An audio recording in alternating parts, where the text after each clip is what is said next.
Seorang ahli Parlimen Sarawak sekali lagi menyelar Ketua Pengarah Kesihatan Dr. Nur Hisham Abdullah dengan mempertikai kelayakannya, malah mendakwa beliau sekadar pakar bedah dan bukan pakar kesihatan awam yang mampu menangani wabak. Selepas dikecam kerana mengkritik Hisham 2 tahun lalu, ahli Parlimen Bintulu Tiong King Sing sekali lagi menyoal sama ada Hisham memang orang terbaik untuk mengetuai perang terhadap Omicron. Hakikatnya adalah beliau seorang pakar bedah dan latar belakangnya bukannya sebagai pakar kesihatan awam. Mereka Kementerian Kesihatan jelas kurang berkelayakan namun tetap enggan menerima nasihat dari China yang memiliki pengalaman meluas dalam memerangi pandemik ini, kata Tiong di Facebook. Katanya orang ramai melihat kadar kematian akibat wabak rendah di China dan mempertikai kenapa Malaysia tidak mengguna pakai strategi seperti di negara itu dan kenapa Hisham masih belum digantikan. Berapa banyak lagi nyawa mesti diragut wabak penyakit berbahaya sebelum kita sedar beliau tidak patut dibenarkan terus memegang jawatan itu. Khairi Jamaluddin juga tidak ketinggalan menjadi sasarannya apabila Tiong mempertikai sama ada Menteri Kesihatan itu mempunyai strategi jelas untuk negara ini memerangi varian Omicron.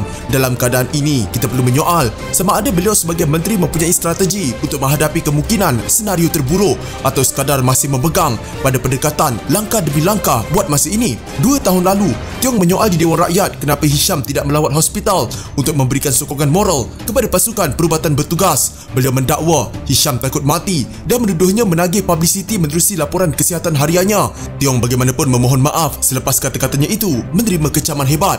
Menteri Kesihatan Khairi Jamaluddin tampil mempertahankan Ketua Pengarah Kesihatan Dr. Nur Hisham Abdullah selepas dikritik kelayakannya dalam menangani wabak penyakit berbahaya oleh seorang ahli Parlimen Sarawak. Khairi melalui hantaran di Twitter menyuarakan sokongan penuh terhadap Hisham dalam menjalankan tugasnya sebagai Ketua Pengarah Kesihatan. Hisham mendapat sokongan penuh daripada saya untuk menjalankan tugas sebagai KPK, katanya. Dalam pada itu, Khairi tidak menafikan pendekatan diambil China dalam mengawal wabak penyakit berbahaya berkesan. Bagaimanapun beliau berkata, Malaysia tidak mampu melaksanakan strategi seperti China berikutan kekangan dari segi ekonomi dan kebajikan rakyat untuk lockdown. Tidak dinafikan pendekatan China berkesan, namun strategi mereka iaitu containment bermaksud total lockdown.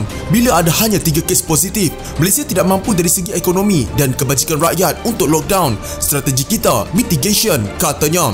Khairi berkata, langkah kerajaan adalah dengan mengurus kes positif dengan berkesan, meningkatkan pencegahan, menjaga SOP selain penurunan dalam penggunaan ICU dan kemasukan ke hospital.